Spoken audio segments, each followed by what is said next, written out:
Whoops. Hello out there. We're on the air. I started the show without my video on there. Anyways, good morning, everybody. I think we're here.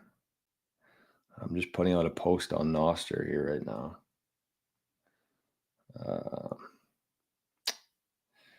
I should usually just do this before I start the show, but I'm usually halfway through it and then do something else, and then we go live. Oh, yeah, here we go.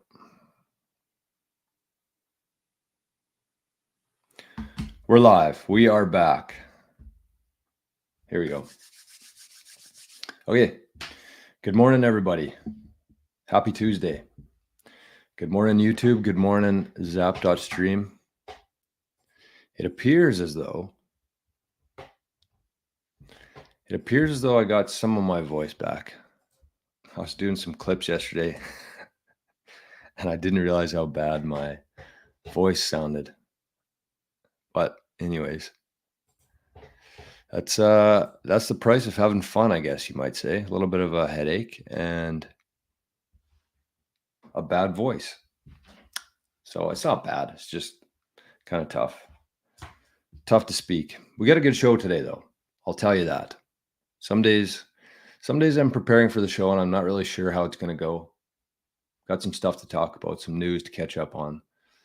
But hopefully, it usually just works out. But then some days I have this in my head, kind of map the whole thing out and what I want to get across. And today is one of those days. We're talking about the end of centralization. And this is stemmed from a couple things that happened yesterday that I saw last night and kind of a few themes that I've kind of been operating on within the show. So a couple different things. But first, let's check with zap.stream. We got Letha over there and we got Zombie. Jose just zapped 121 sats. Good morning. Thank you, my friend. And we got Tommy D over on YouTube. We got Nimlord and Tommy D again. A couple Tommy D's in the house. How many Tommy D's can we have in the same chat? The only thing that would be better if you jumped over to zap.stream. Adrian, good morning, my friend. Okay, let's get to this because we got a lot to get through. I'll start with the metrics like we usually do. But by the way, this is the daily Bitcoin journey. If this is your first time watching the show, welcome. There's been a bunch of new faces in the chat. Although the price of Bitcoin has been going down, and it's funny, the views, the new subscribers, the action on this channel has a direct correlation with the price of Bitcoin. And I think that's kind of normal within the Bitcoin industry for products, downloads, everything is tied to the price of Bitcoin, which is pretty unfortunate because as we know, the price in US dollars is pretty much a complete illusion.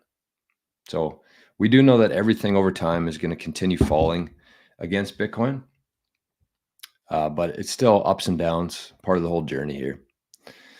So Zombie says number go up, which I learned that last week, I think on the show. NGU is the biggest driver, but that's okay. We still got a heck of a turnout here today for the price of Bitcoin tumbling down last night. AD is here. Good morning, my friend. And Daniel, good afternoon. It's pretty early here. I don't know where you're at, but it's pretty early here. Pretty foggy here this morning. It was kind of eerie almost, but anyways, let's get to the show. Let's get shit rolling here. What I was getting at there, and I don't know if I said this, I was watching Citadel Dispatch last week, and Odell had his theme song that he always starts the show with, his little song there, and he played it, and then he introduced whoever he was talking to, and then he said, "Oh, I forgot to do the intro music," so he ran the intro music again, not knowing that he actually had already done it. But that's what happens sometimes when you're doing a live show. It's different. And unless you've ever done a live show on the internet, it's tough to understand. But anyways, this is the daily Bitcoin journey. I don't think I got to this point, but what I was going to say is this is actionable and logical discussion for Bitcoiners and for future Bitcoiners. So that's what we're doing here today. Leon from Germany. Good morning. I saw a tweet. I know that it's probably complete bullshit, but I saw a tweet this morning saying that 86% of Germans are in favor of a CBDC. And maybe Leon, hands on the ground or feet on the ground, not hands, hopefully not hands, feet on the ground in Germany, can report on that. 86% of Germans are in favor of a CBDC. I highly doubt it, but that's what was the report out of Bitcoin News this morning. Obviously not their data, but somebody's getting that data, probably from their imagination. Daniel's in Vienna. That's right. I knew that. Jason, good morning, my friend. Okay, here's the situation of the Bitcoin blockchain right now. We're currently at block height 841,513. 841,000 blocks have been mined. Every time a new block is mined, new Bitcoin are created. That's how it works. And I think that, I say this all the time, but I probably sound like a broken record sometimes, but at the same time, there's always going to be new people watching the show. And I spent quite a bit of time in Bitcoin before understanding how this whole thing really works and how Bitcoin are created. I definitely got into it for the decentralization aspect of it. I understood that. And the number was going up. So that's why I got into it. But I didn't fully understand how this whole thing works. And so what I'm actually going to do today, if I remember, a couple weeks ago, I did a full show on a Bitcoin transaction. I think I called it how and why Bitcoin works. So it was great. It was about an hour and 20 minutes long. It was very stressful for me, but we went through a Bitcoin transaction from start to finish. We had it on the Sparrow wallet. We sent it to another address and we watched it. We followed it right here on the mempool.space. And so I actually had to, if you haven't watched it yet and you're somebody who's kind of new to Bitcoin, I highly recommend watching that. And you can always use that as a really good resource in the future when you do go to send Bitcoin. Because most people get into Bitcoin, they buy it, it's on the exchange, they send it to their wallet, but they never have to deal with Bitcoin transaction fees because most exchanges offer free withdrawals. So I'm going to try, if I remember, I'm going to put a link in the description. You can find everything about me, everything you need to know in the description every day, but I'm going to put that at the top. And if I forget to, you can just search the channel. It's called How and Why Bitcoin Works. That's okay. Here we go. So as I was just talking about, I saw a survey of 86% of Germans were okay with CBDCs. And Leon here, who's from Germany, says, I think most of the people here don't even know what a CBDC is. So they probably, that's how those surveys work, all the data that they collect. They interview about 100 people. Half of them are probably paid by the governing body. And they report these results as if they just want to convince everybody that it's normal. They want to normalize things. And that's a good example of that. Good morning, Johnny. Okay, so that's where we are. We got 19 sats per VByte. That means every time you send a Bitcoin transaction, it's basically just data. And the more data you have within that transaction, the more of a fee you're going to pay. So we're going to talk about UTXOs today to start the show because there was 2 questions on the YouTube channel this morning. And I think it's always a good time to talk about UTXOs because most people are unfamiliar with them. So today I would say that if you're transacting, it is a good day to be transacting in Bitcoin. 19 sats per VByte. Okay, and the price today, 61,000. So she's dropped. Let's look at April 30th. April. Okay, so it's not, I mean, it's going up and down. Leading up to the halving, it got up a little bit, 65, 66. But anyways, we're at 61,000 bucks. Like I said, it is not even close to the most important metric in Bitcoin, the price in US dollars, but we're at 61,000 today. 1 year ago today, you could have purchased one Bitcoin for 29,000. And 4 years ago, you could have got one for 8,600. And you notice this little green button here that says yes.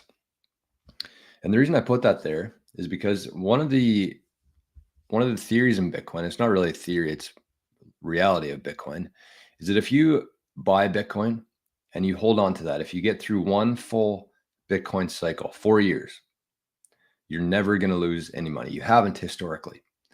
So that's what this is saying. That means that 4 years ago, when the price was 8,600, if you would have bought it then and held on to today, you're way up. But historically, if you've ever bought Bitcoin and you've waited for 4 years, you've never been down. That's an important metric that a lot of people don't understand. And I think that people who are getting into Bitcoin should always have that longer term focus of getting through one Bitcoin cycle, which kind of destroys the whole mainstream narrative around Bitcoin, which they accuse Bitcoin of being a get rich quick scheme. So Moscow time today, I don't think this is accurate, but it's about 1,600, maybe 1,650 today, 1,620, which is the amount of sats that you'll get for $1 US. So the higher that number, the better it is to be buying because you're getting more sats for your dollar. So I would be lying if I said that I didn't buy a little bit of Bitcoin this morning. Unless the government's listening. The price here in Canada today is 83,859 Canadian dollars. And the Moose Jaw time, which is the equivalent of $1 Canadian, that'll get you more than this now. Let's get this updated to legit. Okay, $1. Well, how many sats? I'm going to guess 1185, 1191.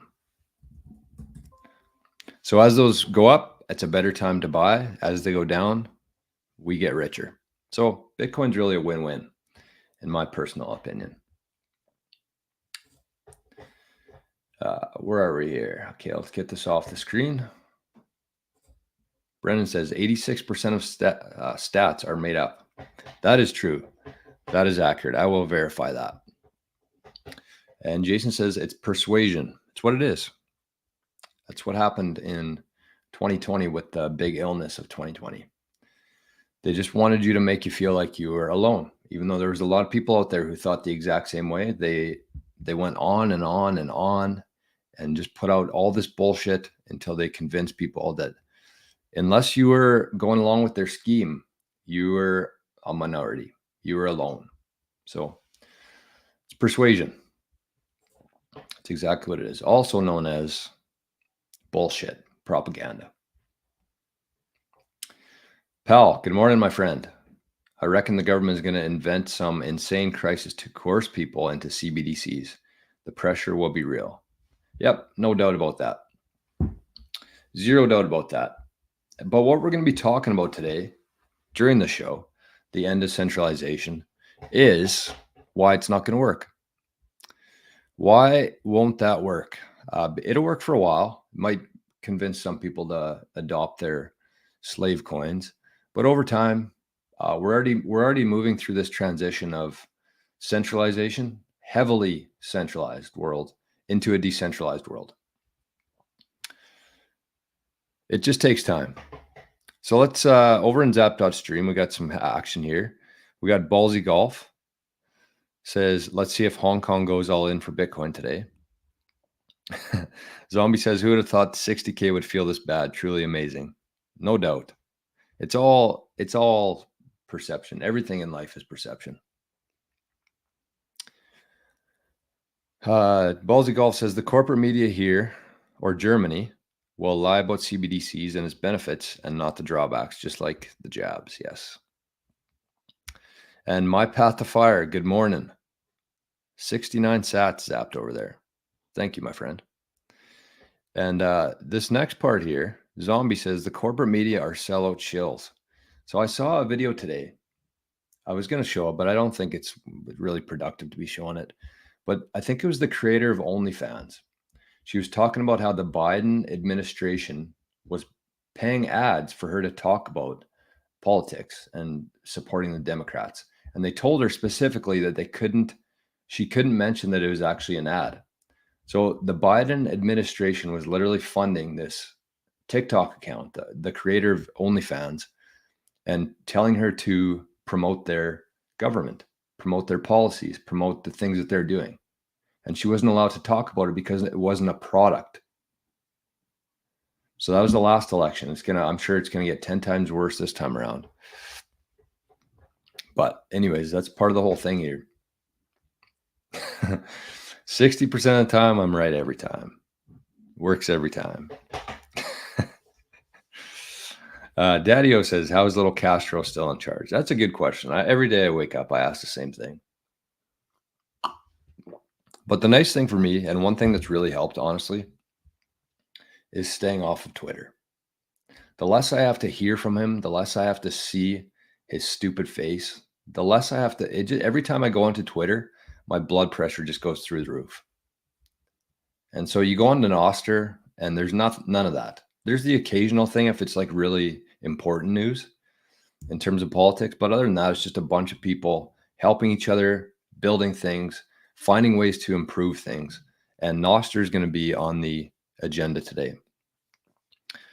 My Path to Fire says, who is little Castro? That is Justin Trudeau. And I'm sure if I say too much on here, I might be imprisoned at this point. Just kidding. Canada and the US are going through the same kind of thing right now. But the thing is we will get through it for sure because the world is decentralizing. So let's start with the daily block reward today. This one just came in. We got a couple actually. We're going to go through the first comment here, and then I'm going to talk about two things in UTXOs, which are important. Two questions on here. So the first one was from Jas Singh, and this was this morning, probably about 15 minutes ago. So he made today's daily block reward.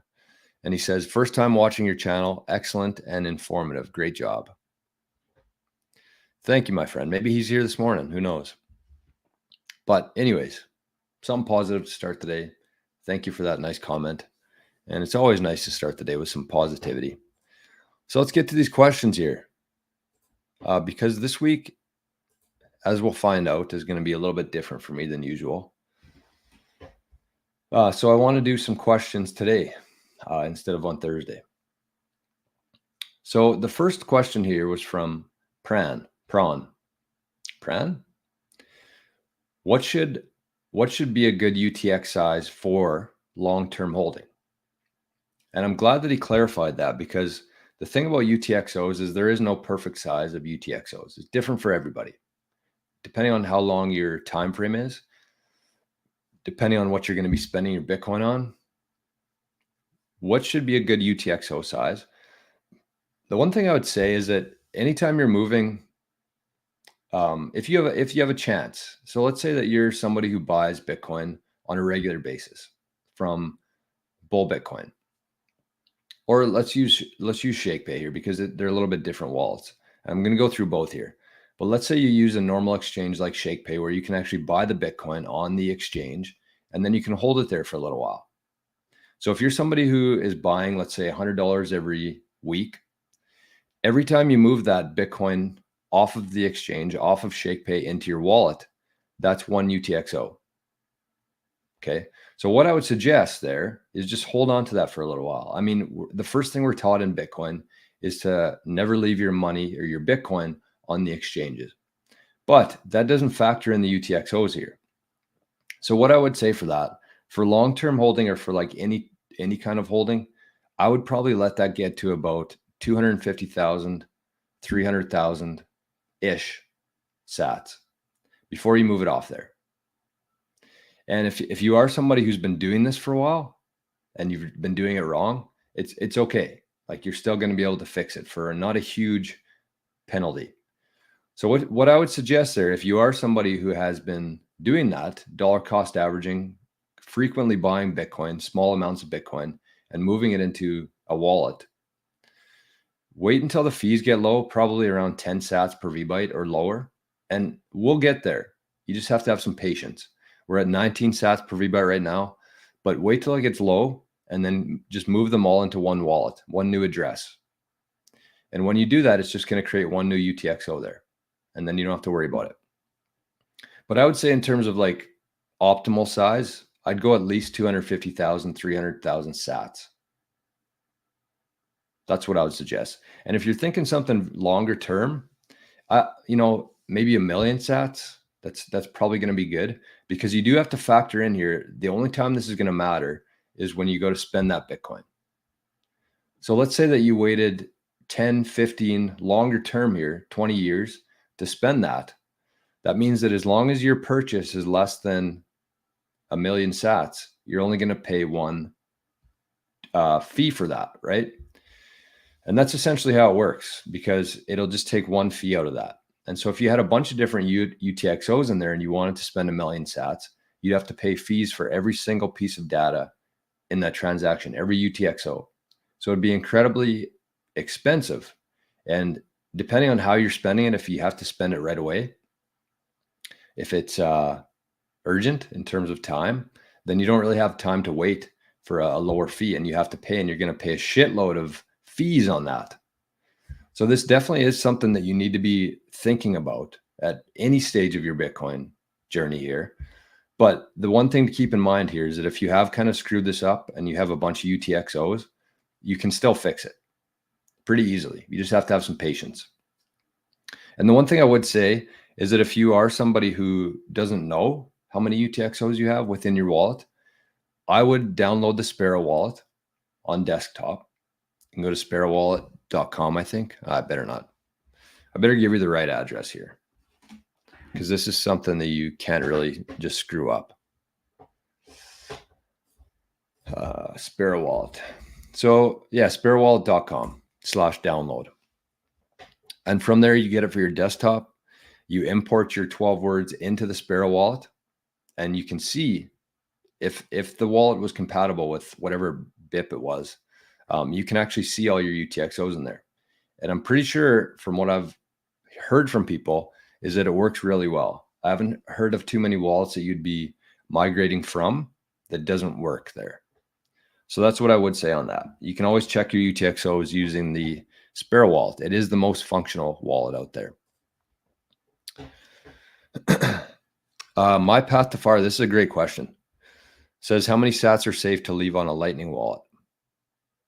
And a good transition to this next question too.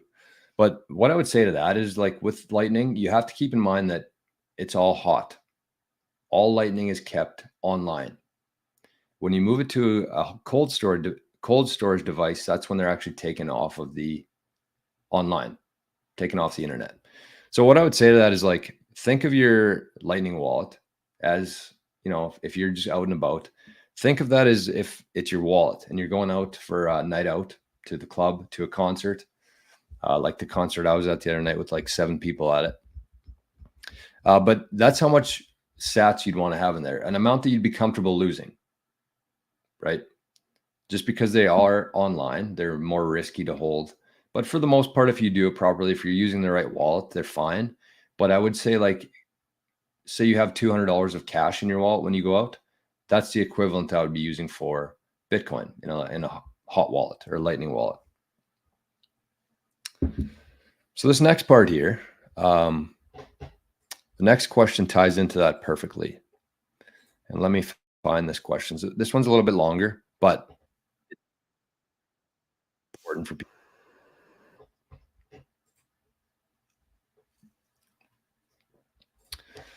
Okay, so here's the question. And this is from Eduardo. And so the question is, does the UTXO problem come up with the transfer from the exchange to the hot wallet, or the transfer from the hot wallet to the cold wallet? And don't get too overwhelmed here with all these different terms and stuff, but he says, I don't know if I'm doing it wrong, but I suppose, or I don't know if I'm wrong, but I suppose that if I get $100 in purchases every week and transfer each one individually into the cold wallet, that would be a problem. Yes. But if I, let's say, transfer the total at the end of the month directly into the cold wallet, that would be okay.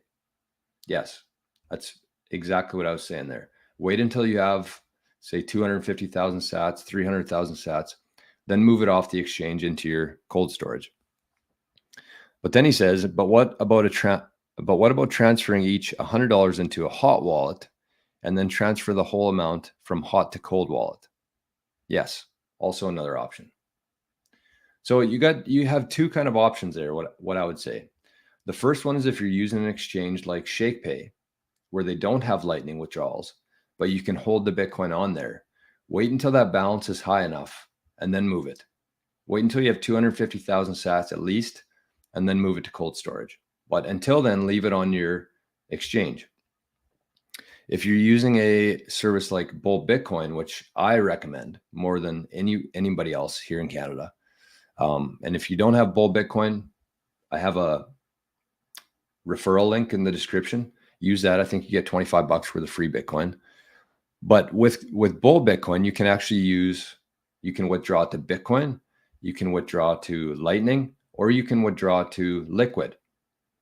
And so you're going to be doing the exact same thing there. You're going to let that build up to an amount, let's say 250,000 sats, 300,000 sats, and then you're going to migrate that into your cold wallet, which will create one UTXO. So that's what I would say there. And make sure you're using a Lightning wallet like Phoenix or like Mutiny or like, I think non-kyc's another decent one, where you can actually hold your backup phrase to it. Wallet of Satoshi, you don't hold any keys to it. You're kind of at the mercy of them. But if you're using a good hot wallet, that's a really good way to do it. So basically the flow of that would look like a couple things there. A couple things I would say, because if you go into the ShakePay route, if you're going to be just letting your balance build up on there, you have a risk that you could lose those funds to ShakePay. That's your risk there. But the benefit is that when you do move that off of ShakePay, you're not paying any fees, and then you have your UTXO there. So you're not paying any transaction fees on that.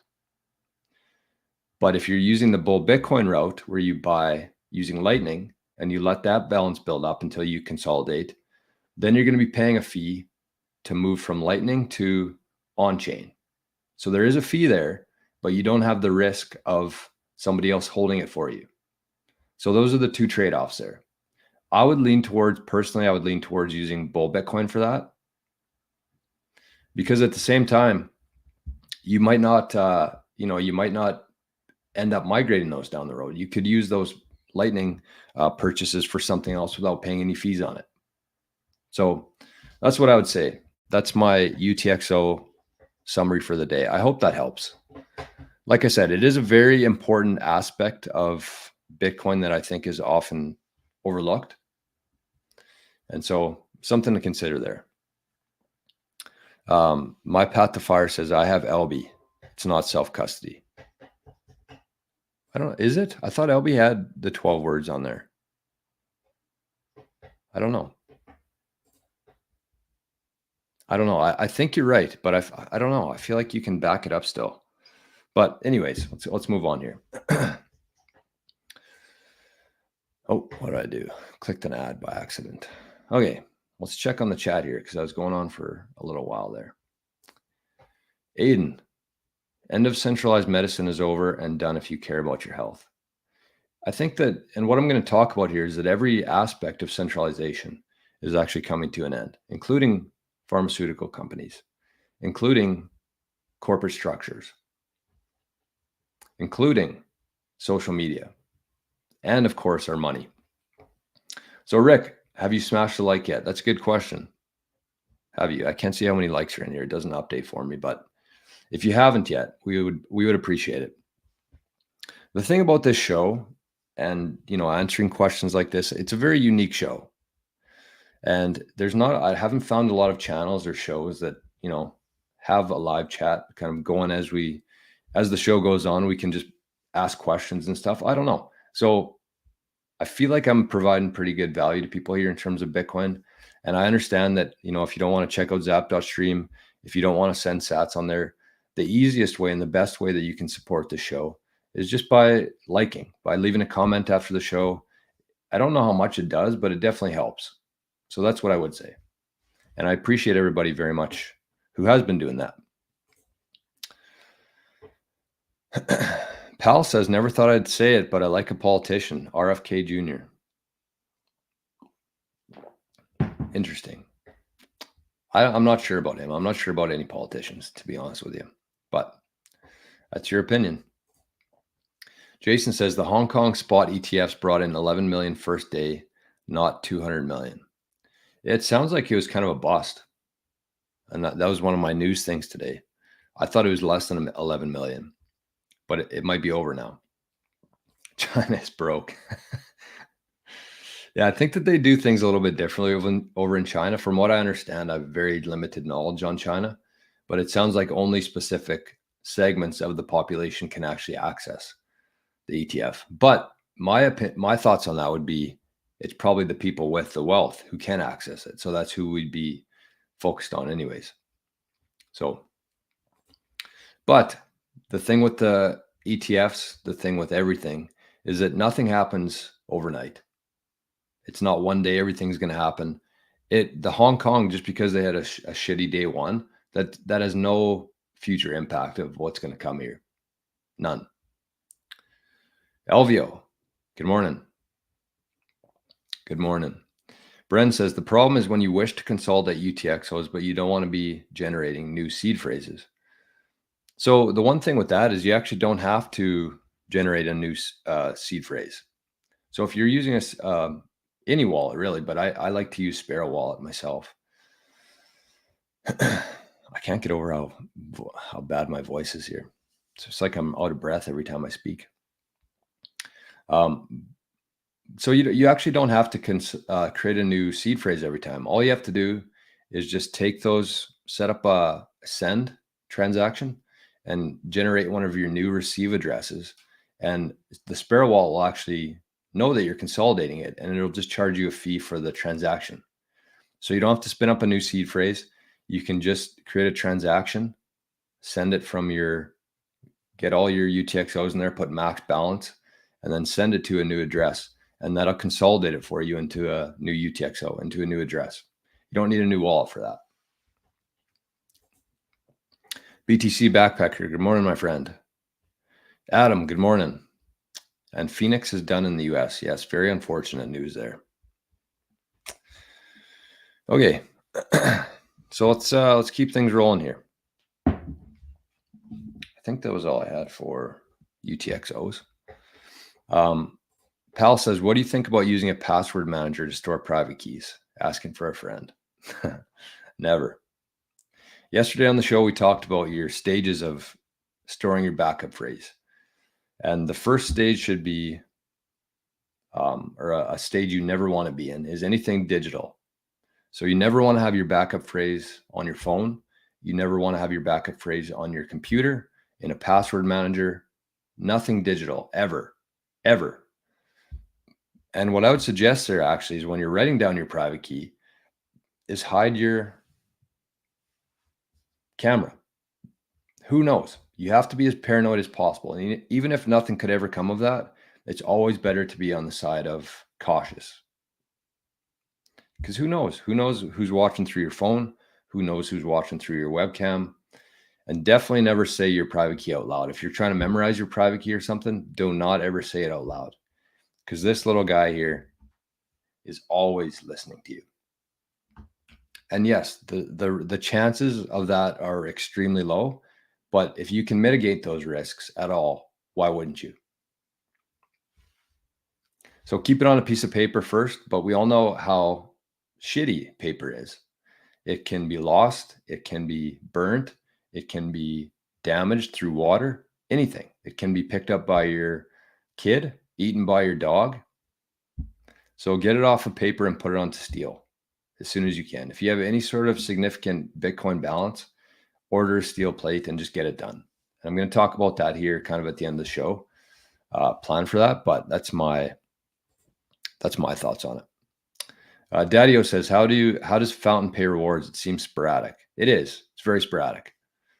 And so what you do with Fountain is you just log on there, you start listening to a podcast, and you can click the little earning thing there, and it says how many sats you're going to be earning that day. So some days you might get 1 sat per minute for 10 minutes. The last couple of days I've been getting like 3 or 4 sats per minute for 60 minutes. So I got like 240 sats yesterday for listening to a podcast. Pretty good. I think that if you're not on Fountain, if you're not taking advantage of those free sats, you're missing out.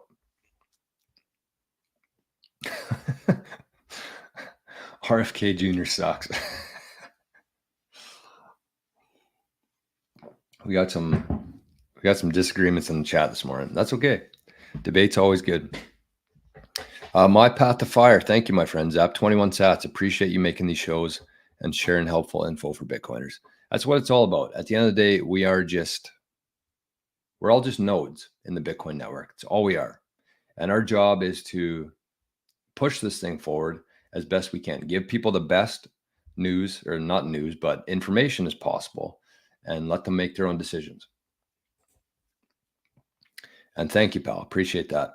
You're providing great value, Jor. I think you'll need an assistant soon to keep up with the feed. Well, if anybody wants to volunteer,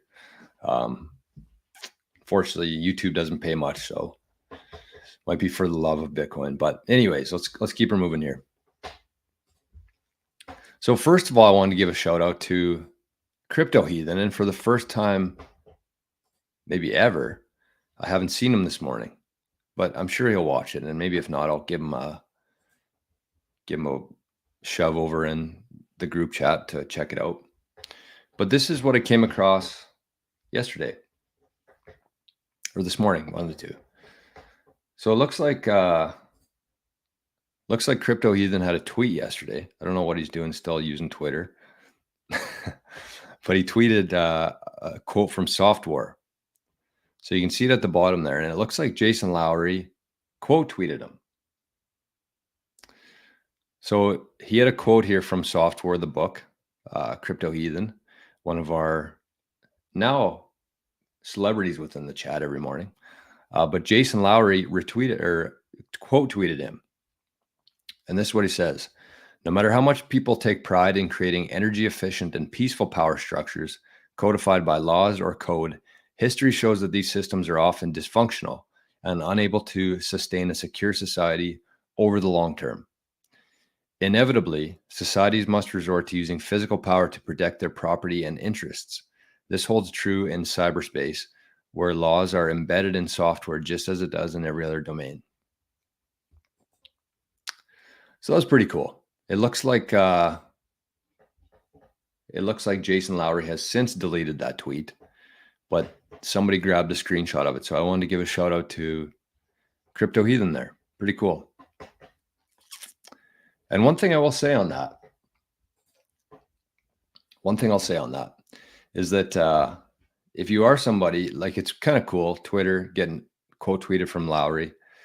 But one thing I'll say about NOSTR is that if you do want to get in touch with somebody in Bitcoin, let's say it's Jeff Booth, Matt Odell, Marty Bent.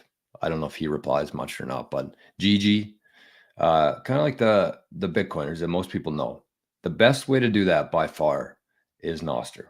That's how you're going to get a hold of them, because there's such few people there. There's much more signal there than there is noise. And if you are somebody who's wanting to get in touch with anybody with relevance in Bitcoin, use NOSTR for that. Okay, so this was the second piece of news here from Bitcoin News this morning. Big shout out to Bitcoin News for the sponsor of the show, for supporting a small Bitcoin channel like the Bitcoin Journey. If you didn't have a chance yet, make sure to check out Bitcoin News Twitter feed. They did one on how government is trying to destroy Bitcoin right now yesterday.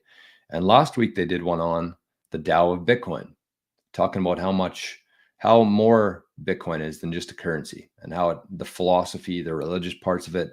Very good episode. I listened to about half it, but it's on their Bitcoin News Twitter feed. So if you have some time today, check that out. But this is Hong Kong, news out of Hong Kong this morning.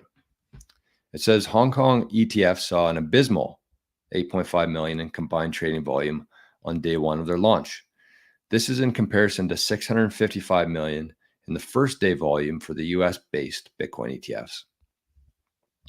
So, a couple things on that I would say, because there's two things here. You always have to admit when you're wrong, and you always have to take pride when you're right. And people get confused with that. I don't think people admit they're wrong enough, and I don't think people take pride in themselves enough.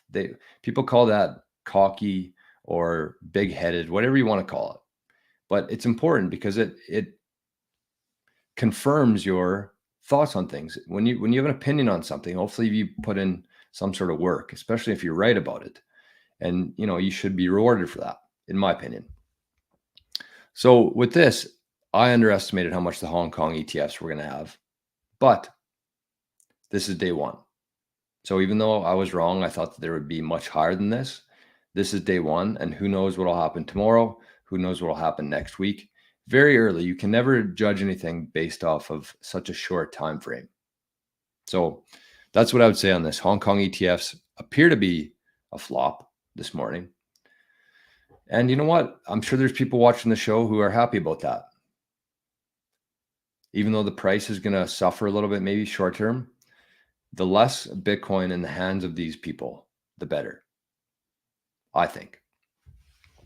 So ETFs are great if you got money in the old system, but if you can, you always want to self-custody your Bitcoin.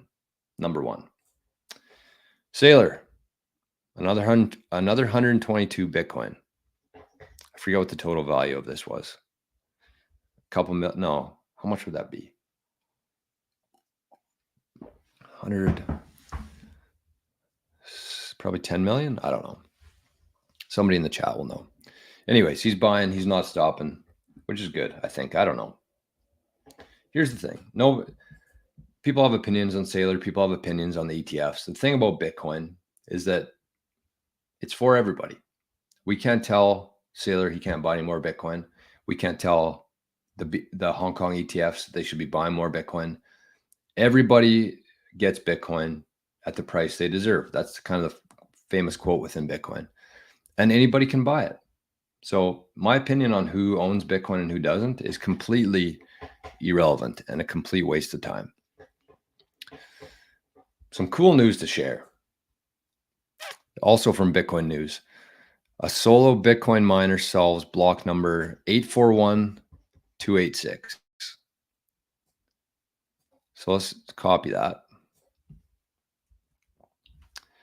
And for those maybe unfamiliar with the solo mining, let's check this out. Let's see what it says here.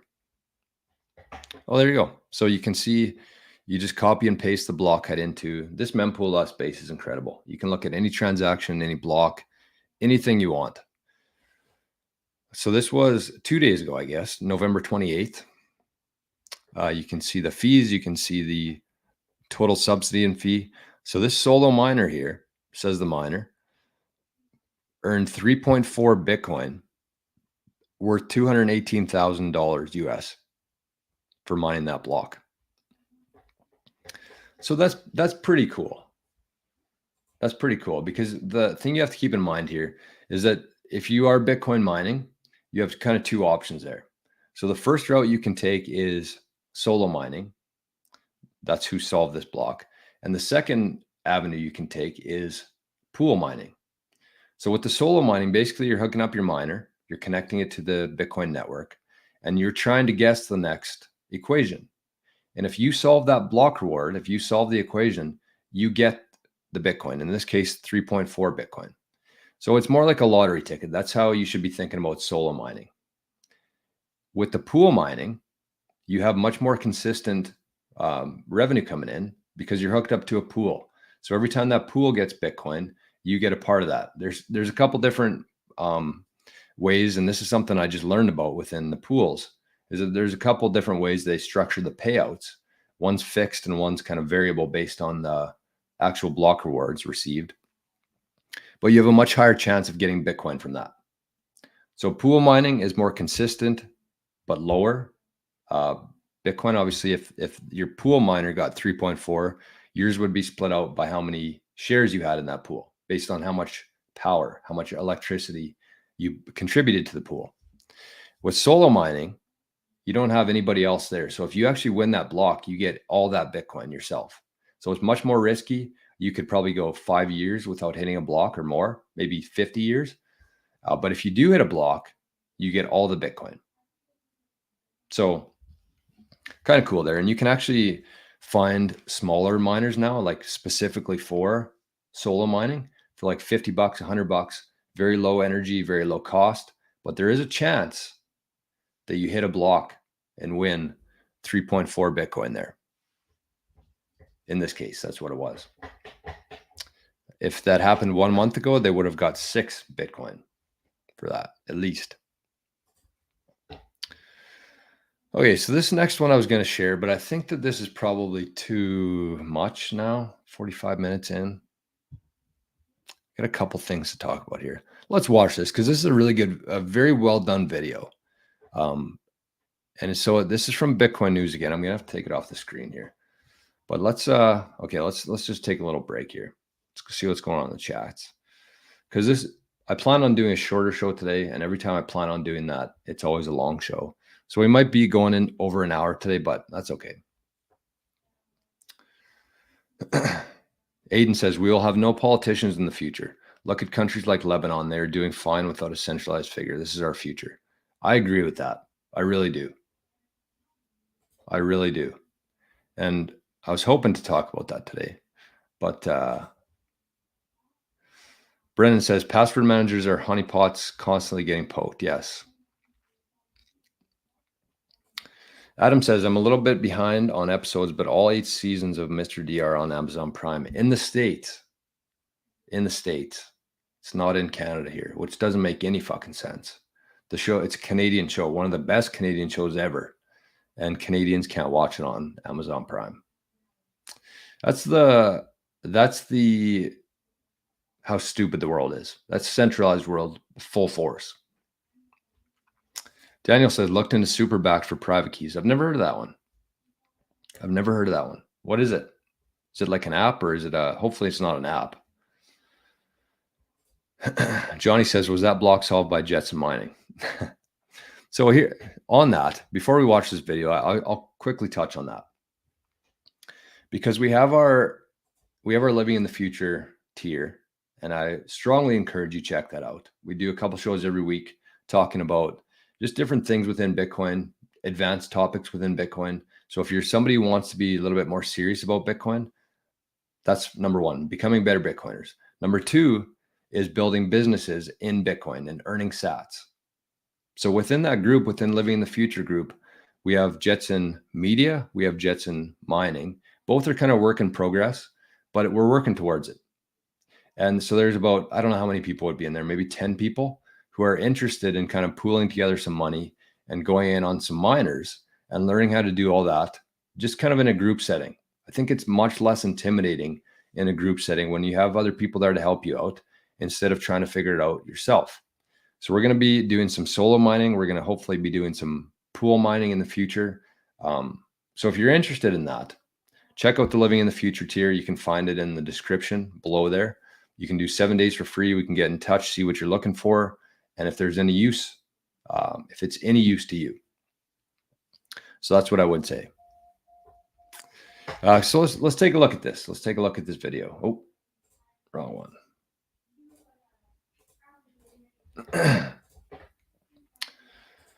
So I did want to share this morning. We got a couple videos to watch here. So hopefully you can stick around for the next 20 minutes or so, but this is going to be the best 20 minutes of the show. So let's watch this. This is Bitcoin News sent Jordan Herbs to El Salvador's largest gathering of Bitcoiners to find out what motivates them to be part of this revolution. So this is part 1, 3 minutes long, but has some really good information and really good, just like, you'll see. Here we go. What came from gold was central banks and essentially like political currency tokens, dollars. How can companies be reporting earnings when they're closed. I didn't know anything about money, the economy, until I learned Bitcoin. Then I'm like, oh shit, that opened my eyes. Some people just think it's about making money. We got to make changes so that humanity has a future. If they're willing to sit down with a Bitcoin and talk for 1 hour, they'll see we are radical because we are at war with evil. They kept printing billions of dollars every single day. That was the moment where it finally clicked. We're not stopping this thing of printing money. We are never going to pay off our debts. It'll only grow bigger and bigger and larger until we go through hyperinflation. It's unfair that there's a couple people, leads, that have the capacity to steal your energy. And all this misusage has allowed countries to create war. We are right now fighting the most important revolution ever in mankind's history. We are moving monetary energy, economical energy, from something that essentially is funding evil. It's funding fake media, it's funding the military-industrial complex, it's funding big pharma. Even people who are not Bitcoiners seem to know that money printing fiat is imprisoning people.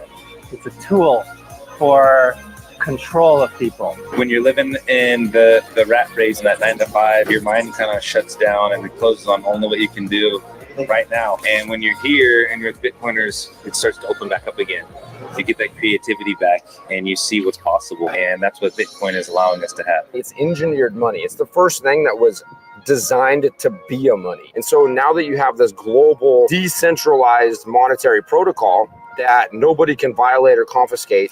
We're talking about the solution to the human race, and you're talking about what's one problem in the world, that's the money problem. Because if you know how money works, it doesn't work. In 2020, if you had $1, now it's 75 cents. Bitcoin has that 21 million cap, and that was the switch that makes so much sense to me. Most Bitcoiners, they have one mission in mind, the promise of a better future. Ain't no printing fiat just because you feel like it from a situation that you created. That is over. So Bitcoin is always that glue that brings everybody together. No matter what language you speak, you're always just like going at it. Like I'm pinching myself, brother, to be here. This is history in real time. It is definitely brings out a meaning of a peaceful revolution.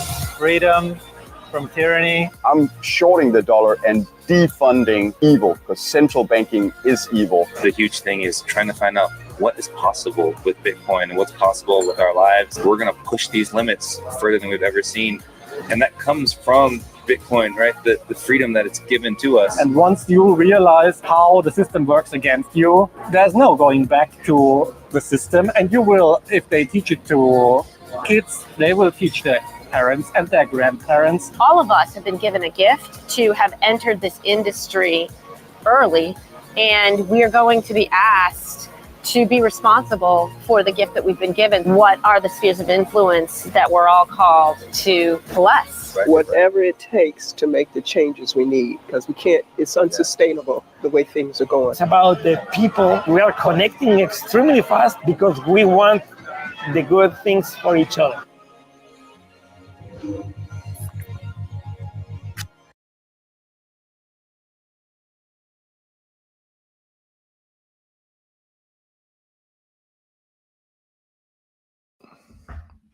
How good was that? That was very well done. Big shout out to Bitcoin News for putting that together. It said Swan at the top there, but I think it was Bitcoin News who did it. Anyways, it doesn't matter. Very, very good breakdown of Bitcoiners, what we're here for, what we're doing. And a couple things I saw there and noticed. I took some notes here. But I got 5 things here from that I wrote down. I watched that earlier this morning and I kind of thought the same thing. But 5 things. And I think that if the majority of people really understood the mission here and what Bitcoiners were actually doing versus what the news tells them that we're doing, 5 things here. So the one problem in the world is our money. Everything comes back to money. Every issue in the world, the core problem with that is the money. When you give a small group of people the ability to print money, society collapses. And that's what we're living through right now. So that's what a lot of people miss, is the one problem causing all of these issues is the money. And the second part of that is Bitcoiners, when you start talking with a Bitcoiner, it doesn't matter what language you speak. It doesn't matter what country you're from. Everybody understands the mission here. Everybody is working towards the same goal. So languages are completely irrelevant. Everybody's working together on this. The third one here is central banking is evil. Central banking is evil. I know we've spent our whole life living in this system, and we never really knew what the central banks were until the last couple of years, for me anyways. But central banking is evil. We need to start, whenever we say central banking, we have to drive that point home. Central banking is evil. And there's no going back. I can't speak for everybody here, but for me personally, I'm going down with this ship. I am. And I've told that to some very close people in my life as of late. Because whenever there's certainty or uncertainty within things, people always have their doubts. People always ask questions. What if this? What if this? What if it fails? What if all this stuff happens? I'm telling you, I'm never going back to that system. Whatever that takes. If I have to pack up and move to a country who's more friendly than this place is, who's living on a Bitcoin standard like El Salvador is, I'll do it. I'm never going back to that system because it's complete bullshit. And the last thing here is that the world, the system that we're going through right now, that we're living in, is unsustainable. Debt-based fiat currency is unsustainable. And every time throughout history, every time there's been a fiat currency introduced into the world, it's failed because it's unsustainable. And so when you realize that, when you fully comprehend that, you have to figure out what's next. CBDCs, they're going to try, centralized, they're going to continue this path of centralization. And I think that that's what would have happened without Bitcoin. But thank God we have Bitcoin. A couple things in the Zapdos stream here. I got to refresh so I can see the names of these.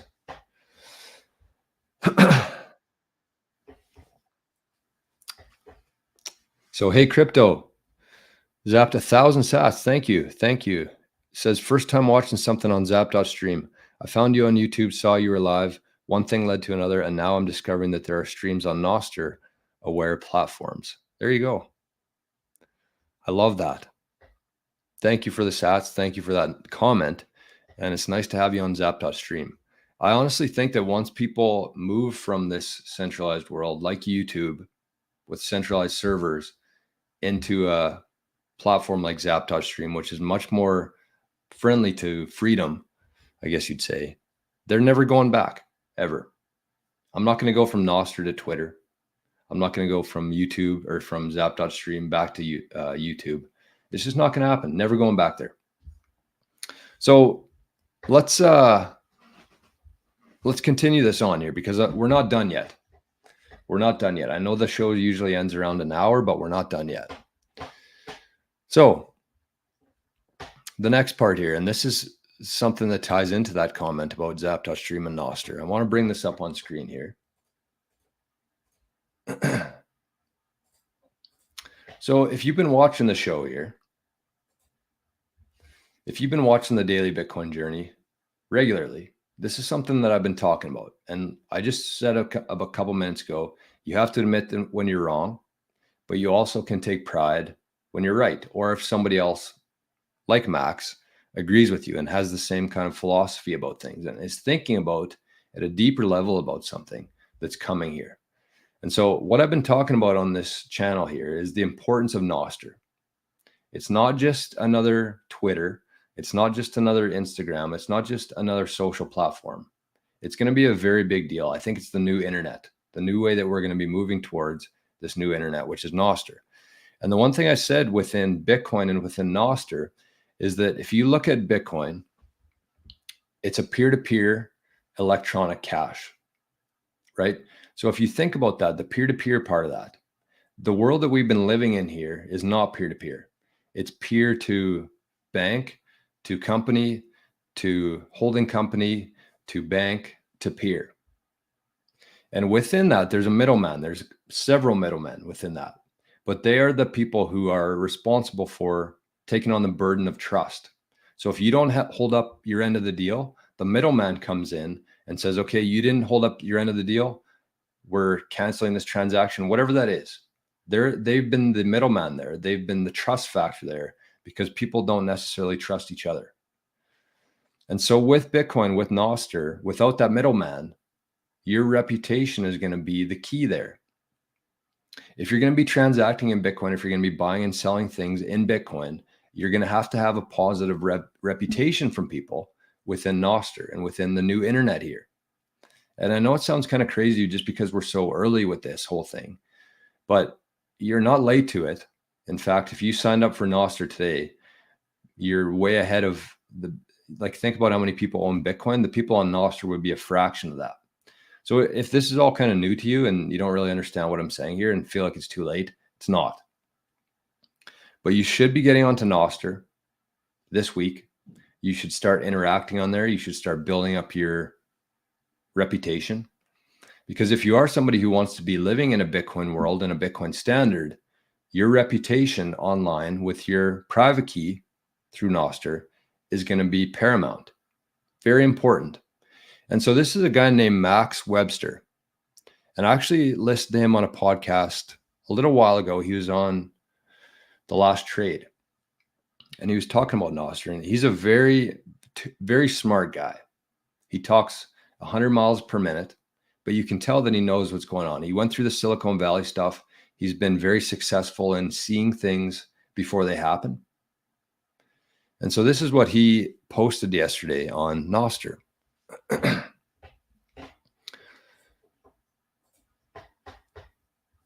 So he wrote an essay called "NOSTR is Identity for the Internet." And so I'm not going to go through the whole thing here, but if you actually read the article that he wrote, he talks about that exact same thing that I was saying. The internet needs user-owned identity and an associated open data layer. I'm more convinced than ever that NOSTR will win.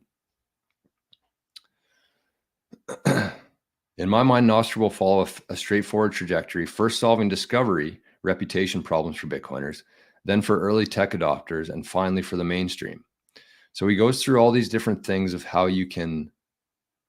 what you can use to improve your reputation online. So there's the payment wallets, there's Primal, Mutiny, Alby, there's eCash, all these things. I'm not going to go through the whole thing here, but essentially what he's saying is, so this is the last part. Of course, the most exciting category of all is the unexpected wave of unimaginable apps that will eventually emerge. Ultimately, user-owned identity and open data will lead to online trust, which is beautiful and a deflationary force, capable of disrupting predatory marketplace middlemen and shifting the balance from financial to social capital, i.e., a more humane world.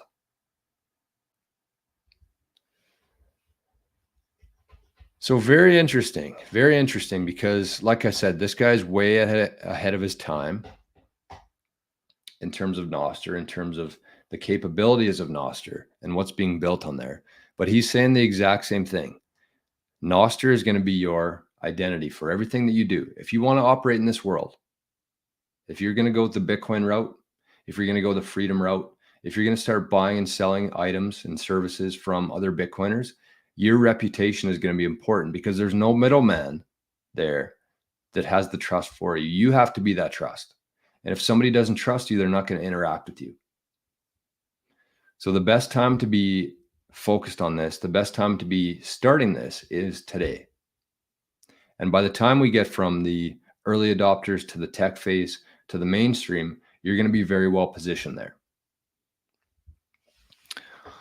So there you go. That is my... I'm not going to say it, but I'm glad that I'm proud that I align with such a smart and intelligent guy like Max on that, because I see it the exact same way. So there you go. What else we got going on here? We got, there we go. Adrian over in Zap.stream. Hi, George, just switched over. There you go. Love that. And the cool thing about Zap.stream is you can also zap other people on there. So I see that Zombie got a zap. First comment, take me to church. There you go. My Path to Fire says reputation like in the past, people will behave better. Yes. That's the problem with the old world that we live in, the current world that we live in, is that you can do whatever you want on the internet. You can be as much of a dickhead as you want to be in Uber or in Airbnb or on Twitter, whatever it is, and you can always just spin up a new account. And that's fine. That works fine when there's trusted middlemen in between there for those transactions. You're paying for that though. But with NOSTR, you can't do that. You can't just spin up a new private key. You could, but you're going to lose your reputation from your old one. So it's just time. It's time. With Bitcoin, time is most important. With NOSTR, time is most important. Proof of work. So either way, that's what you should be working towards, is getting onto NOSTR. You can very easily set up a Primal account or a Domus account. Start fooling around on there. You can give me a follow. And one thing I would say is, if there are people that watch the show that follow me on NOSTR, just shoot me a DM on there, because I have no idea. I don't look at the people who follow me. Domus doesn't show notifications for people when they follow you. And a lot of times people use different names on YouTube versus NOSTR. And so I have no idea who's who on there. So anyways, I would appreciate that. If you are following me, you can find my NPub under the video here, and just shoot me a DM saying, watched your video today. It brought me to NOSTR. Keeps me going.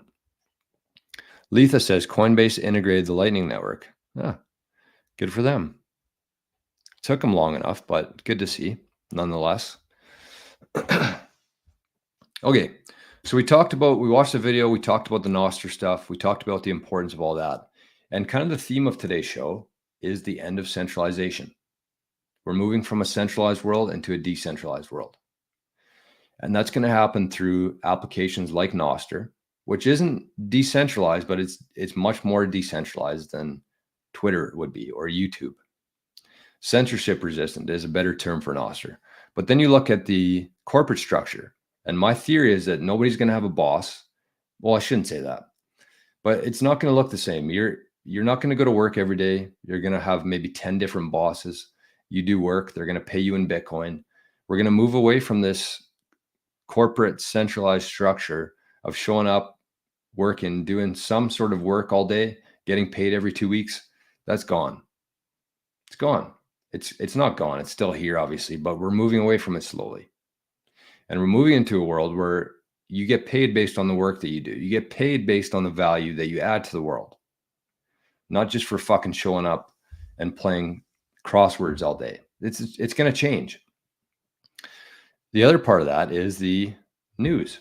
If you look at the news 10 years ago, there's like, or longer than that, but there was like 10 channels, and that's all people would watch. You turn on the evening news, that's where you'd get all your information from. But the internet and the new internet, the NOSTR world, is changing that.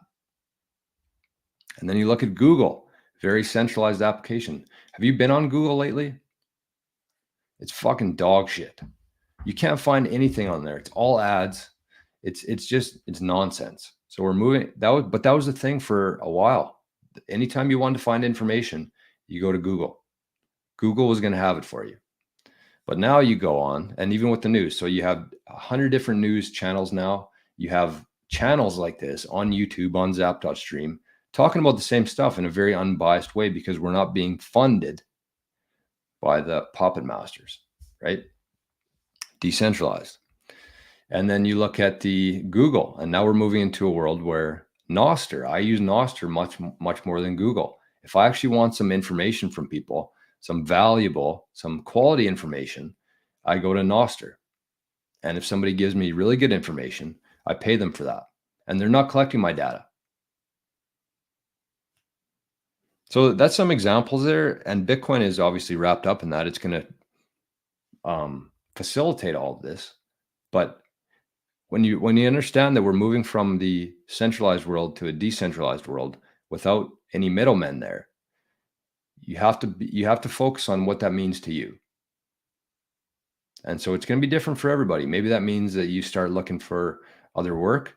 Maybe you start doing things in the morning and at night and building up your reputation, building up your experience for when that time comes. But it's going to be different for everybody. So this is the last piece here. And so with all that in mind, I also want you to think about the governments. And there was a comment here.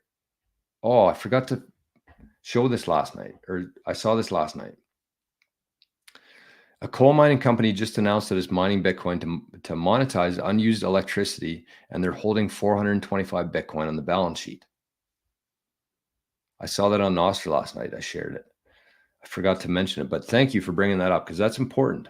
That's cool. All this stuff is happening, whether people fully understand or not. This is a perfect example of that. Bodie, good morning, my friend. Late, but that's okay. We got a late show today. Where was that comment in here?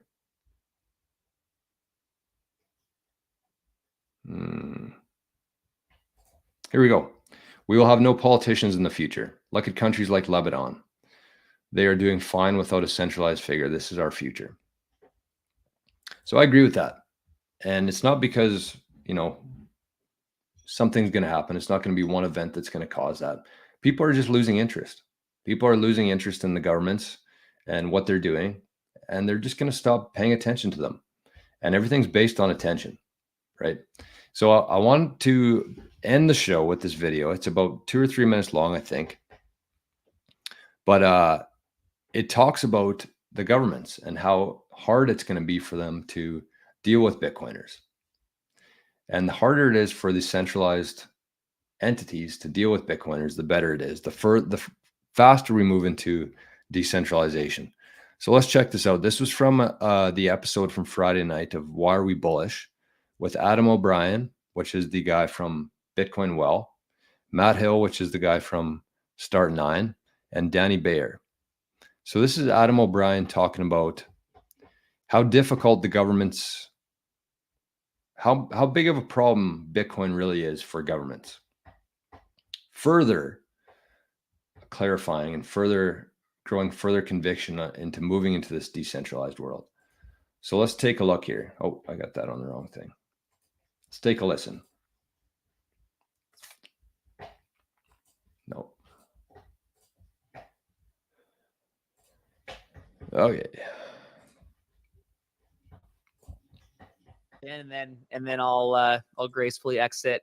I think it'll be so difficult to tax sovereign Bitcoiners. Like it's just designed in such a way. Bitcoin, I mean, is designed in such a way that when you hold Bitcoin in your self-custody and you are abiding by, you know, reasonable, even legal privacy policies, it's just like you're able to leave. And this is kind of back to, you know, what I said about governments, Bitcoin putting governments into competition with each other. The US is without a doubt going to be the most draconian in their policies towards Bitcoin. They've shown their hand now. We know what they want to do. We know they don't want privacy.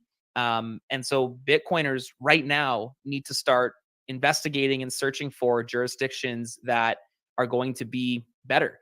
And then you pack up your books with your words highlighted and go. And it's like, it's just so simple. And once again, you know, the government thinks that, and I suppose we are actively, we as a society, actively running towards fake Bitcoin, actively running towards Bitcoin in someone else's wallet, Bitcoin in some like tax sheltered ETF vehicle, which are obviously very dangerous when we're talking about, you know, these things. But the fact that we can look at an asset, a single digital asset, and think, if I get on a plane, this asset has different has different taxes, or that the next jurisdiction will take the same exact fungible asset and treat it differently, just goes to show what a clown world we are living in. And I think putting governments into competition with each other is Bitcoin's #1 superpower, in that we can collectively look at, and I mean, frankly, it's not unlikely that Bitcoiners just buy countries one day. We're going to be able to actually have country founding wealth, because as this level of draconian, you know, fiat nonsense trickles in and throughout the ecosystems, countries are going to fail. Dollars are going to fail. It's not even a matter of if, it's a matter of when at this point. And as that occurs, the Bitcoin in your self-custody wallet will be so valuable and have so much purchasing power that, like, you know, talking about like Bitcoin citadels, like that's what it is. It's like, okay, there's 100 of us, you know, let's each pitch X number of Bitcoin, and we own the country now, and there's no, you know, consequences for owning Bitcoin. And watch what happens. Watch the prosperity. Watch the abundance that floods into the country. There is a small project on an island outside of Honduras in the island called Roatan. The project is called Prospera, and they're like setting up, you know, a sovereign jurisdiction to have like this kind of testing, I guess, this kind of abundance. They're like a magnet for people that provide value, and I think that's a very bullish thing. So yeah, that's my take on things. Adam, before you go, I gotta ask, do you want to go halfsies on Greece? I heard it's nice. I'm in, man. I'm in. I kind of want to split it with Matt. Sounds like we could have a good thing going here.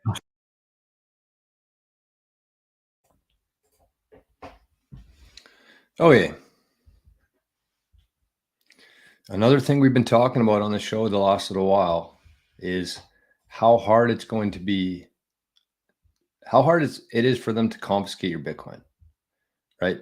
And they're laughing at things there, and I know that they actually, Adam clearly means it. I mean, he's fully invested into Bitcoin through and through, but they're laughing about this stuff like it might not happen. Like, think about it. Think about what's happening, and I talked about this on yesterday's show. We're living through this flip here where the fiat dollar continues to go down, Bitcoin continues to go up. Everything is going to fall in comparison to Bitcoin. And so if you are holding any sort of balance of Bitcoin right now, you're going to have a ton of wealth and influence in the future. And I know that we're early and it's hard to really wrap your head around that, but he's absolutely right at what's going to happen here. If the governments can't tax your Bitcoin, if they can't take your Bitcoin, and people start to realize that, nobody knows this right now. Nobody understands that because all they've heard is through news articles and watching the news of how Bitcoin works and what it's all about. If you understand exactly what's happening here, this flip is going to happen. It has to. And so we're moving from the centralized world of governments being able to tax you 20, 30, 40% for going to work every day. This stuff didn't exist 100 years ago. This is not how humans were meant to live. It's not. But we're fish that were born into this water, and we've lived through it. Thankfully, we have Bitcoin now, because without Bitcoin, we'd be in a lot of trouble between the big corps, between the governments, between the AI, the robotics. Without Bitcoin, we would be in a ton of shit right now. But Bitcoin is going to move us slowly, and every aspect of society, every aspect of life is going to decentralize. And the more you can understand that, the better you can understand that, the better you can position yourself for that world. So that's how I want to end the show today. Big shout out to everybody over on zap.stream, and big shout out to Hey Crypto. First day on zap.stream, zapped 1,000 sats. Gotta love that. My balance is getting low on here, so I got to top that up. Hopefully it didn't get cut off yet. Zombie says, getting off Twitter helped me stop giving them attention. Yes. Just stop. That's the thing that you can do, is just stop giving them attention. Instead of watching Netflix at night, turn on a YouTube show talking about Bitcoin, or learn some history about money, or go outside and play with your dog, whatever that is. Go golfing, go for a walk. Stop giving them your attention in every way that you can, every single day. Move towards that.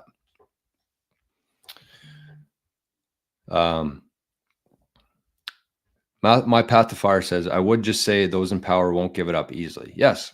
And that's kind of been the theme of the shows the last little while, is like, we have to be ready for what's coming. You have to prepare for this. And actually that ties into how I'm going to leave this show today. So it is Tuesday. Obviously, if you've been paying attention to the show here, we've been doing this every single morning since November. Missed a few, went to Mexico for a week, but other than that, been very consistent. This week, however, I'm taking a little bit of a, not a break, but we're going on the road, and I'm going to bring my stuff, but I probably won't be in a position where I can do a show every day. I'm going to do a show, I think at least one show for the Living in the Future. But other than that, this is going to be the last show on YouTube this week.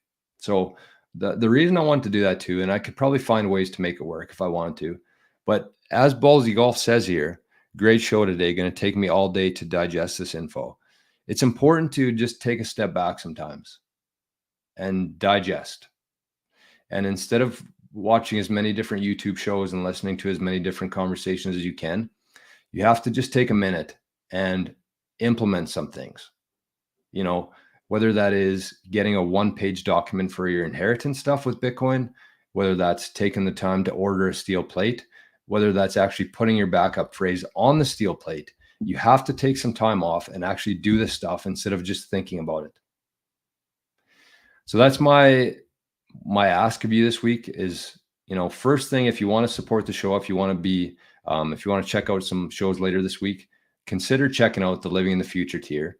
You get 7 days for free. After that is $5 a month. And I think that if you asked anybody in that group, it's much more value than that for the things we talk about, the things we're organizing, and just having a network of Bitcoiners there to support you and to support them. That's what this whole thing is about.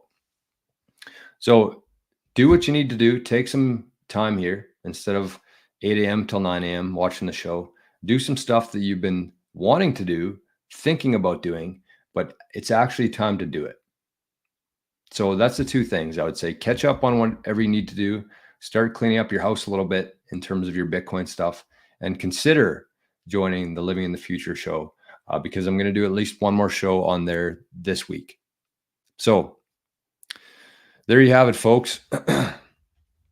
Bitcoin and Clyde says, buy Bitcoin and build communities.